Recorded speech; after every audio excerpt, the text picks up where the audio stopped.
কালীঘাট মন্দিরের গোপন রহস্য। প্রথম রহস্যটি হলো মূর্তির আসল রূপ। কালীঘাটের মা কালী মূর্তিটি বাইরে থেকে কালো পাথরের মতো দেখতে, কিন্তু আসলে সেই মূর্তির নিচে রয়েছে সোনার আস্তরণ।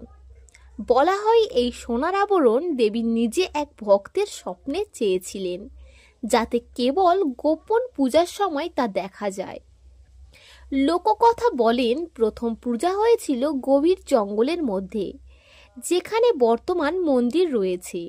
তখন এক সাধক ব্রহ্মানন্দগিরি স্বপ্নে দেখেন দেবী কালী তার সামনে এসে বলছেন, এখানে আমার পদস্পর্শ হয়েছে, এখানে মন্দির গড়ো। এই পদস্পর্শের চিহ্ন আজও নাকি মন্দিরের এক গোপন কক্ষে সংরক্ষিত। 2 নম্বর হলো মৃত্যুর পূর্বাভাস ঘণ্টা। কালীঘাটে নাকি একটি ছোট ঘণ্টা রয়েছে, যা নিজে থেকেই বাজে। যদি এলাকার কোনো ভক্তের মৃত্যু আসন্ন হয়, পুরোহিতেরা বলে এটি দেবীর আশীর্বাদ, যাতে মৃত্যুর আগে আত্মা দেবীকে প্রণাম করতে পারে।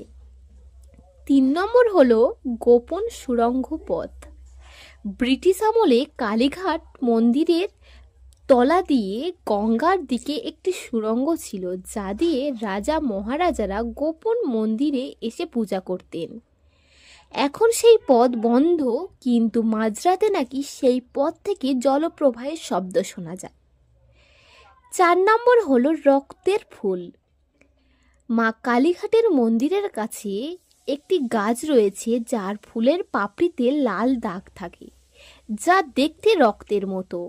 পুরনো বিশ্বাস এই ফুল কেবলমাত্র কালী পূজার দিন সকালে ফোটে এবং দেবীর চরণে পড়ে যায়।